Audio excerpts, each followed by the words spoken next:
El diseño industrial trabaja sobre objetos y sobre ideas. Los crea, los transforma, adapta su aspecto y sus funciones para que sean útiles, para hacerlos atractivos visualmente, para lograr un producto final innovador. Está presente en nuestros hogares, en nuestro trabajo, en nuestras calles. Es parte de nuestra vida, reflejo de nuestra identidad y motor de nuestro progreso.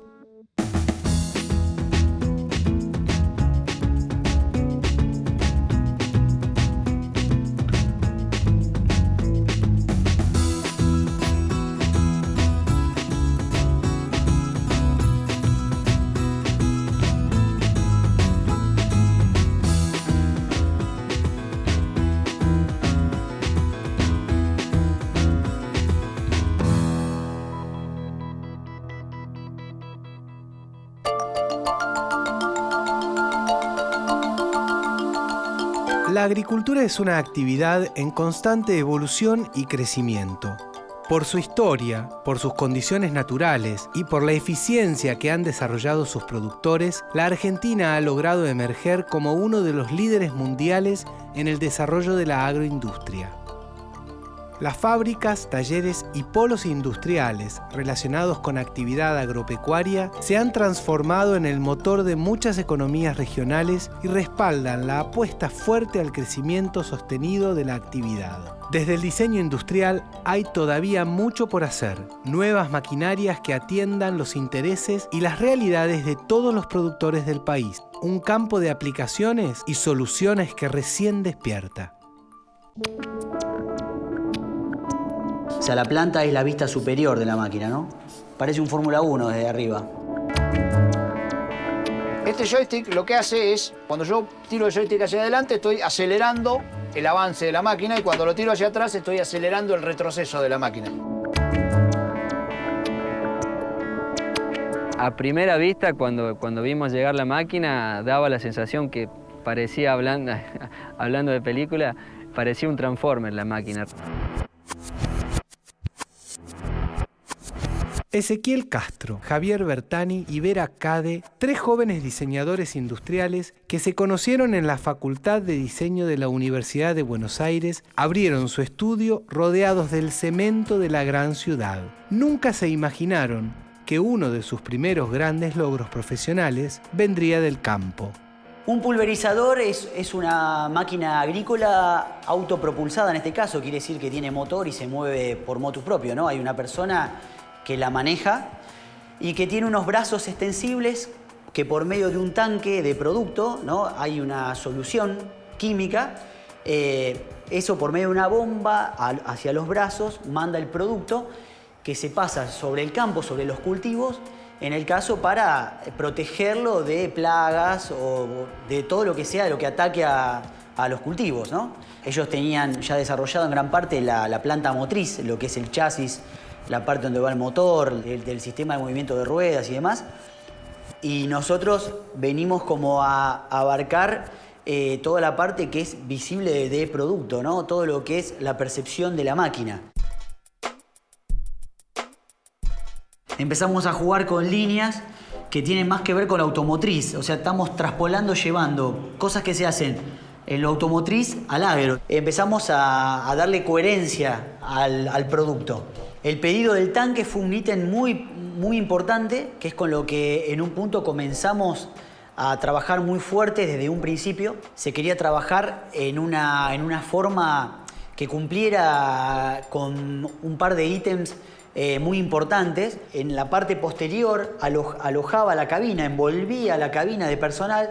Entonces, el usuario cuando va sentado mira hacia atrás, tiene un amplio abanico de recorrido, de visión, y además tenía que ver con la distribución de pesos de la máquina. Y empezamos a jugar formalmente con cómo lo íbamos a sostener al tanque, porque eso está a 2 metros de altura y son casi 4.000 litros amarreándose en el medio del campo. Se trabajó muy fuerte en ese componente y es un componente que en la máquina generó, digamos, mucha expectativa. O sea, vos lo veías y decías, mirá este tanque de casi 4.000 litros, mirá la forma que tiene, ¿no? O sea, es un tanque que no se hace generalmente en la Argentina. Desde esta búsqueda estética, ya pasábamos al diseño de los plásticos laterales que cubrían los tanques.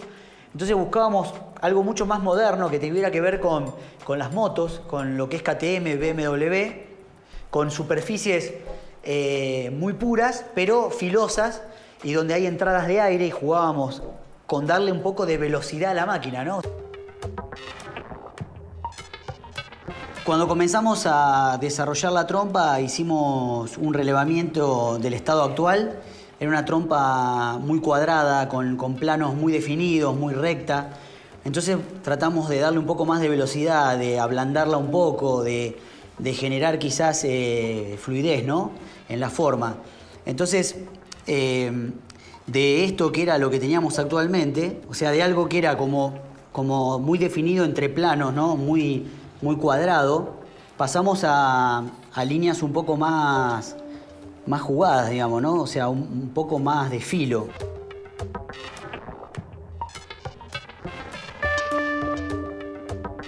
Trabajamos mucho con el ángulo de ataque, digamos, ¿no? Y siempre teniendo en cuenta el tema de la garra, que las dos trompas lo tenían, pero hicimos proporciones mucho más filosas, mucho más jugadas, ¿no?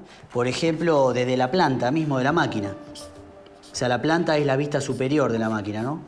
Este es el tanque de producto de solución, esta es la cabina, donde va la persona que la usa.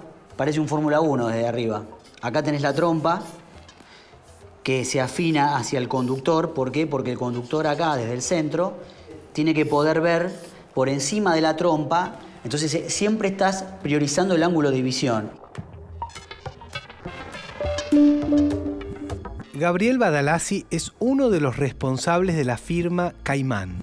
A partir de 2005, esta empresa de Las Parejas, en el corazón de la provincia de Santa Fe, incorporó ingenieros mecánicos para mejorar el funcionamiento de sus pulverizadoras. Más tarde, cuando decidieron mejorar el aspecto, se vincularon con el estudio BCK. La afinidad fue instantánea y esa sinergia dio nacimiento a un multipremiado modelo de pulverizadora, la SPH. Lo que queríamos hacer en ese momento era un producto de primera línea, algo mucho mejor diseñado, con curvas mucho más finas, como algo automotriz.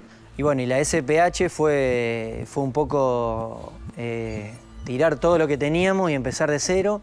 El primer impacto que generó la máquina SPH fue que parecía una máquina importada. El estudio de diseñadores industriales y los titulares de la empresa de pulverizadoras estaban orgullosos de su criatura. Sin embargo, todavía debían someterla al juicio y la percepción más importante, la de los usuarios.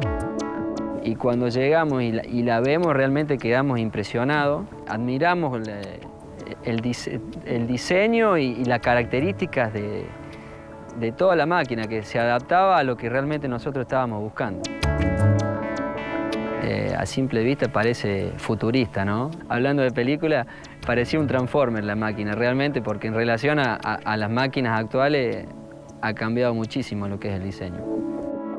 La imaginación de los usuarios y clientes puede llegar muy lejos cuando los profesionales logran transmitir sus fantasías a los diseños.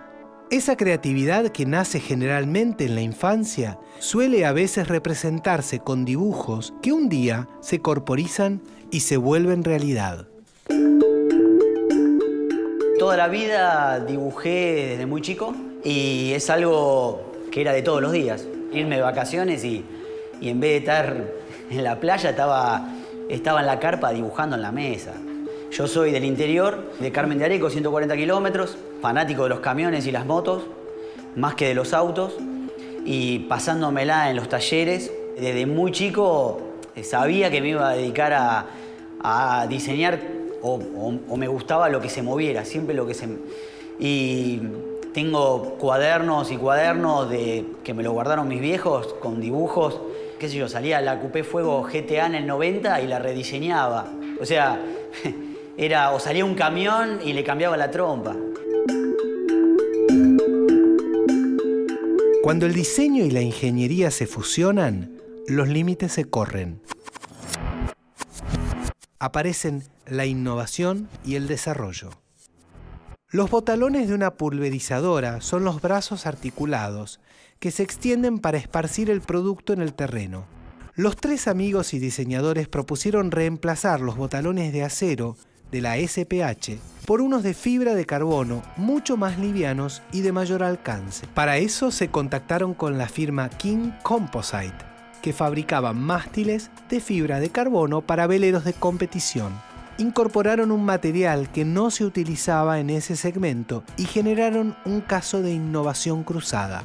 Ezequiel me llama por teléfono y me dice, Gaby, dice, tenés que venir a verte esto porque no lo va a creer. Y yo el primer impacto que tengo de cuando entro es de un mástil de velero puesto horizontal sobre unos caballetes que estaban trabajando ahí una gente. Y fue la primera conversación que tuvimos con Alejandro, que yo lo primero que le dije, lo veo arriba de una pulverizadora esto. ¿Qué permite esta tecnología?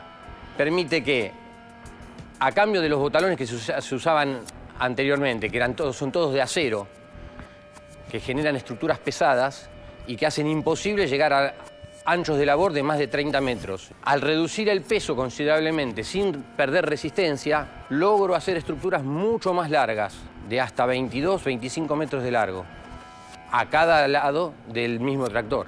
O sea que con la misma gasto de energía, la misma cantidad de horas, logro un ancho de labor mucho más grande. Menos pasadas implican menos combustible, menos trabajo para la persona. La máquina sufre mucho menos porque en vez de estar cargando una pieza que pesa 1000 kilos, está cargando una pieza que pesa 500 kilos. Con lo cual la suspensión del tractor ese que estamos hablando sufre mucho menos. O sea, las ventajas son innumerables. Comparando una pulverizadora que tenga 20 metros de ancho de botalón contra uno de, supongamos, de 40, el de 40 va a pisar la mitad de un botalón de 20. También se logra optimizar el tiempo, ¿no? Se utiliza la mitad del tiempo para hacer la misma cantidad de hectáreas. Ahorro hasta el 1% de la superficie que piso. Ese 1% implica un 1% más de rendimiento del campo. Quiere decir que si en la Argentina, a grandes números, se cosechan 100 millones de toneladas, usando esta tecnología podríamos cosechar 1 millón de toneladas extra. En 1926 estábamos muy lejos de cosechar las 100 millones de toneladas actuales. Pero a 135 kilómetros de la ciudad de Santa Fe se gestaba el primer gran paso de la actual explosión del Rinde. Por aquellos días, en la localidad de Sunchales, Alfredo Rotaña dirigía un taller con sus hermanos donde fabricaban una corta trilla, máquina que se utilizaba para separar el grano de la paja. Alfredo se propuso entonces mejorar las cosechadoras tiradas a caballo o con tractores, y para eso la rediseñó completamente y adoptó el motor de la corta trilla para impulsarla. Había inventado la primera cosechadora autopropulsada del mundo. El taller de Alfredo Rotaña y sus hermanos fue creciendo hasta convertirse en una importante planta fabril. Para 1929, cuando por fin logró la patente, ya tenía 5 pedidos de su revolucionario invento.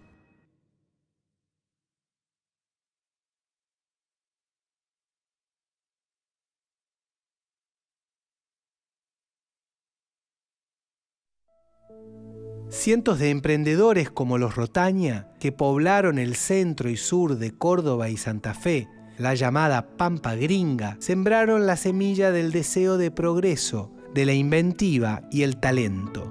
En Firmat floreció otro de esos grandes exponentes, don Roque Basali.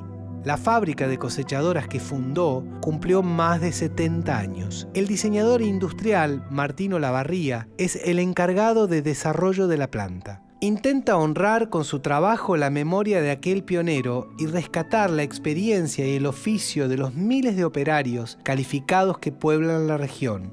En estos lugares del interior del país, en estos pueblos, está lleno de gente que sabe hacer cosas con sus manos.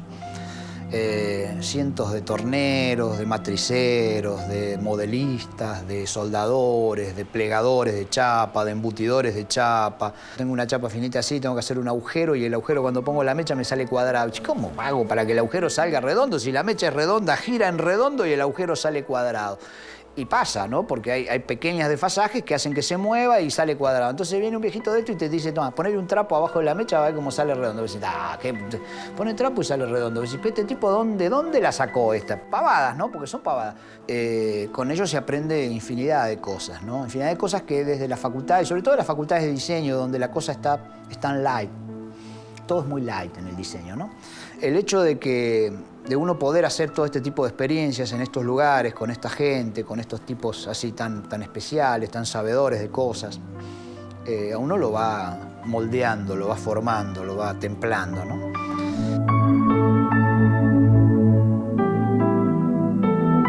Don Roque Basali vio lo que se venía, o sea, vio que la mecanización, vio que el campo argentino salía del caballo y empezaba a ir al tractor. Y él dijo, aparte del tractor, hay algo más que agregarle y ese algo más significa cosechar. Hoy, hasta el día de hoy, en el mundo, los equipos para cosechar maíz, el cabezal para cosechar maíz, que se usa en todas partes del mundo, proviene de un desarrollo de este señor. Como todos los emprendedores, ¿no? Combinaba en sí mismo un montón de funciones. Era un buen técnico, era un buen administrador, era un buen empresario, era un excelente comerciante. Todo eso junto en un mismo combo. De esos tipos no hay más.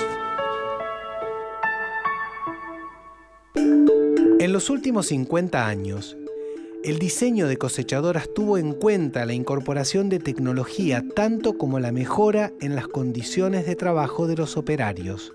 Esta es una vieja cosechadora de granos de la década del 60, una Basali Super. El operador que iba sentado ahí donde está el volante y el asiento, su cuerpo era como un sensor. Él recibía todos los estímulos que le daba la máquina, los ruidos, las vibraciones, los olores. Y al lado de él siempre iba algunas otras personas que iban llenando bolsas, porque esta máquina, como ustedes ven, no tiene un recipiente para guardar los granos, sino que se va llenando en bolsas. Ahí acá va lo que él se llamaba el bolsero. Ahí al lado del bolsero iba un señor que iba cosiendo esas bolsas y las tiraba por esa rampa y iban quedando las bolsas en el campo. O sea, la máquina iba cosechando y iba dejando todo un reguero de bolsas que después se venía con un carro y se juntaba. O sea, esta máquina, si bien aligeraba mucho el proceso de cosecha, también implicaba que hubiera mucha mano de obra trabajando, porque había 3 personas arriba de la máquina, más los que iban juntando las bolsas en los carros y todo eso. Cuando estamos sentados en una cabina de una cosechadora de granos de alto porte, de producción nacional, cuando lo encerramos al operador en una cabina como esta, que tiene aire acondicionado, que está presurizada, que está aislada acústicamente y térmicamente, le sacamos todos los estímulos, lo dejamos sin estímulos. Entonces, de alguna manera le tenemos que devolver todos los estímulos de otra manera, y se los devolvemos en forma de señales luminosas y de señales auditivas.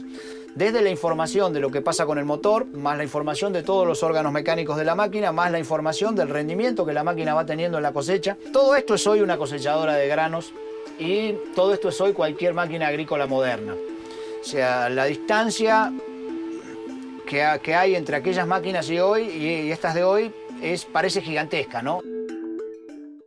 Los diseñadores industriales argentinos, testigos de los cambios tecnológicos y de la innovación, parten muchas veces de sus más entrañables recuerdos para aportar soluciones a toda la industria. Y todas las preguntas que me hacía cuando era chico, empecé a encontrar la respuesta. Y era porque uno busca mejorar continuamente los productos, la experiencia para la gente, para las empresas. Y así es como algo que hoy ya tiene varios años, uno ve cómo pasó el tiempo, ve las herramientas que tiene como diseñador y lo que uno pensaba cuando era chico, hoy uno lo puede hacer realidad. Yo creo que la profesión, en mi caso, pasó siempre por preguntarme y mirar mucho, y hoy, al haber estudiado esta disciplina, tener las herramientas para poder mejorar los productos y la calidad de vida de la gente. O sea, eso lo traduzco en este camión que tiene mucha más visibilidad, tiene mejores accesos, una cabina mucho más amplia, hace el trabajo mucho más ameno.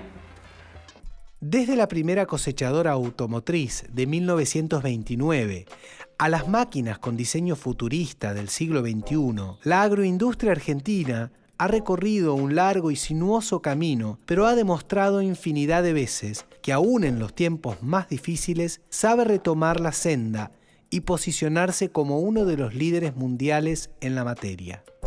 Las mejores sembradoras de siembra directa que existen en el mundo son argentinas. Fabricantes de cosechadoras de granos en el mundo no quedan demasiados, las grandes compañías multinacionales se han quedado con todo. Y hoy es, por cantidad de unidades, por historia, por tradición, la quinta fábrica del mundo de cosechadoras. Es digamos, todo un orgullo nacional. La primer fábrica de implementos agrícolas de Las Parejas cumplió más de 50 años. Era una mega fábrica donde se producía todo, donde se hacía la fundición del acero, donde se cortaba la chapa, donde se conformaba la chapa.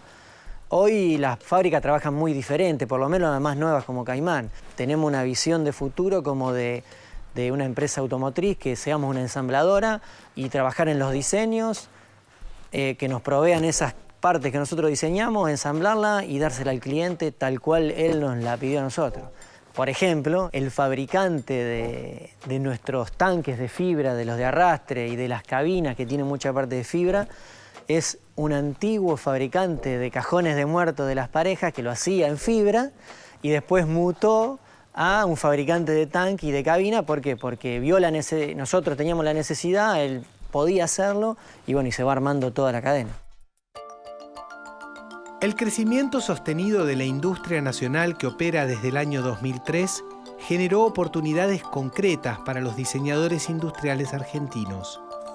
Los horizontes que trazan las nuevas generaciones de profesionales se encuentran después de mucho tiempo dentro de los límites de la patria. Cuando no hay industria estamos al horno. Y bueno, es lo que pasó en la década del 90. O sea, la mayoría de los colegas míos de esa época o se dedican a otra cosa, algunos se dedicaron a la docencia y muchos se fueron. Entre mi generación y la generación de los chicos que ahora están haciendo punta y que son los que vienen con todo el empuje y todo, hay un agujero en el medio. En un momento pensaba, qué bueno que estaría tener mi estudio. Bueno, lo pudimos lograr. Qué bueno que estaría cuando empezamos con maquinaria. Empezamos, no sé, diseñando un techo. Qué bueno que estaría haciendo una máquina entera. La diseñamos. Qué bueno que estaría trabajar para afuera. Trabajamos para afuera y seguimos trabajando para afuera. Cada tanto te parás y dices, todo lo que pensé se está dando, y eso te da como la fuerza para decir, bueno, lo que estoy pensando para adelante probablemente se pueda llegar a dar. El campo evolucionó muchísimo en los últimos 20 o 30 años y bastante más en estos últimos 10 años. Se ha incorporado muchísima tecnología, como es en las pulverizadoras, también en todo tipo de maquinaria. Digamos, hay una cosa muy clara, cuando la industria de un país crece al 10% anual, es lógico que para los diseñadores va a haber trabajo. Cuando la industria de un país se contrae, estamos al horno, estamos todos afuera. O sea, cuando dejamos de entender que los diseñadores industriales somos parte de un sistema productivo, dejamos de ser diseñadores industriales. Este modelo productivo, que podemos llamar de alta eficiencia o de agricultura industrial, que requiere de este tipo de máquinas de las que hablamos, es un modelo que vino para quedarse y es el que produzca las grandes rentabilidades. Desde el punto de vista del diseño tenemos mucho que decir en esos rubros, tenemos mucho que aportar. ¿Por qué? ¿Dónde aportamos? Aportamos en el paradigma, o sea, en la rotura del paradigma. O sea, la cosecha de maíz para la gran industria, para la agricultura industrial, se hace de esta manera, con estas mega máquinas que estuvimos viendo. La cosecha de maíz para el señor que vive en una ladera de un cerro en Misiones y que tiene la ladera así y que tiene que cosechar a mano es absolutamente distinta. Necesitamos otra cosa, necesitamos otro modelo de máquina. Ese señor es conveniente que se quede en Misiones y tiene que vivir de otra manera, entonces tenemos que generarle las máquinas.